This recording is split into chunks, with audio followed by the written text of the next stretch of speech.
মাননীয় সভাপতি প্রফেসর আলী রিয়াজ সাহেব যে বক্তব্যটি দিয়েছেন, হয় আমি বুঝতে পারিনি অথবা ইন্টারপ্রিটেশনটা অন্যভাবে মিসলিডিং হয়ে যাবে এই আমাদের ফিউচার ডিসকাশনের জন্য।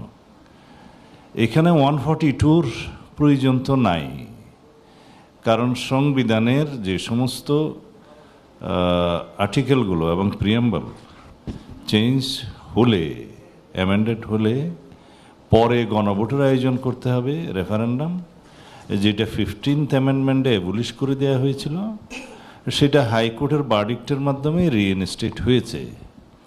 ওই জন্যই বলি যে ডক্ট্রিন অফ ইক্লিপস অনুসারে রিইনস্টেট হয়েছে, বিকজ এটা এখনও পর্যন্ত অ্যাপিল হয় নাই, চ্যালেঞ্জড হয় নাই। 6টা আর্টিকেলের মধ্যে এটা একটা গুরুত্বপূর্ণ। কিন্তু আমরা এখন সেই জায়গায় তো আসতে হচ্ছে না। পরবর্তীতে সংবিধান যখন সংশোধিত হবে নেক্সট পার্লামেন্টে, যে আর্টিকেলগুলোতে চেঞ্জ আসবে, অবশ্যই এই সমস্ত আর্টিকেলগুলো আছে, সেই জন্য আবার রেফারেন্ডাম হতে হবে রাষ্ট্রপতির স্বাক্ষরের আগে। সেই প্রশ্নটা তখন আসবে। এখন যেই গণভোটের কথাটা বলা হচ্ছে, সেই জন্য সংবিধানকে স্পর্শ করতে হবে না। কারণ এই কনসেনসাস যদি হয়, এই যে জুলাই জাতীয় সনদ বাস্তবায়নের জন্য জনগণ পক্ষে না বিপক্ষে, হ্যাঁ অথবা না, এই সনদটা যদি অঙ্গীকারনামাসহ সবাই স্বাক্ষর করে উইথ নোট অফ ডিসেন্ট যেভাবে দিয়েছে, সেটা যদি গণমাধ্যমে প্রকাশিত হয়, ইলেকশন কমিশন প্রকাশ করে, ওয়েবসাইটে আছে, সরকার প্রকাশ করে, নির্বাচনী ইশতেহারে সব দলগুলো দেয়, তখন সেই বিষয়ে গণভোটের কথা বলা হচ্ছে। এখানে দুইটা বিষয়, একটা হচ্ছে গণভোটটা কি আগে হবে নাকি গণভোটটা simultaneously at the same date parliament ইলেকশনের সময় হবে।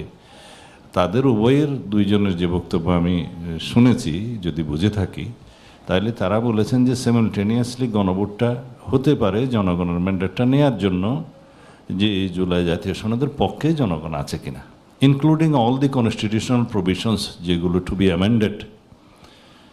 তো সেগুলো ওখানে কভার করবে এবং জনগণের মতামতটা যখন আসবে পক্ষে, ধরে নিলাম, তখন সেটা একটা বৈধতা আসবে যে সেই সংসদ এবং সকল সংসদ সদস্যের উপরে সেটা বাধ্যতামূলক হবে সেটা বাস্তবায়ন করার জন্য। ইভেন দেন যখন সংবিধান সংশোধিত হবে, যেহেতু 142 কার্যকর হয়েছে, রিইনস্টেট হয়েছে, সেই মতে আবার পরবর্তীতে একটা রেফারেন্ডাম হবে। এখন আমরা সেই জায়গায় তো যাচ্ছি না, সেটা পরের ব্যাপার। আগের জায়গাটাতে যদি আপনারা মনে করেন যে গণভোট হতে পারে, সেই গণভোটের জন্য শুধুমাত্র আরপিওতে একটা সংযোজন করতে হবে।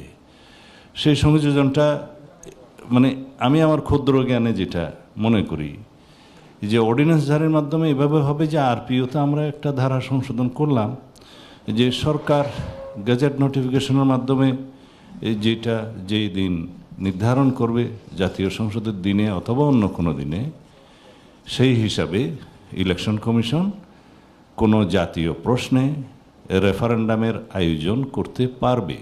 সেটা তাকে ওখানেই আইনের মধ্য দিয়ে, অর্ডিন্যান্সের মধ্য দিয়ে সেই এখতিয়ারটা দেয়া যায়। সেই জন্য কোনো সংবিধানে চেঞ্জ আসতে হবে না, বিকজ আমরা সংবিধান চেঞ্জ করে ফেলি নাই। যখন সংবিধান চেঞ্জ করে ফেলবে, ওই আর্টিকেল এবং প্রিয়াম্বল সহ যখন চেঞ্জ আসবে, তখন অ্যাকর্ডিং টু কনস্টিটিউশন পরবর্তীতে আর একটা রেফারেন্ডাম হবে। তখন আমরা আগের রেফারেন্ডামের কথা বলছি। যদি আমি ভুল বলে থাকি, আপনি একটু শুদ্ধ করে দেবেন। Thank you.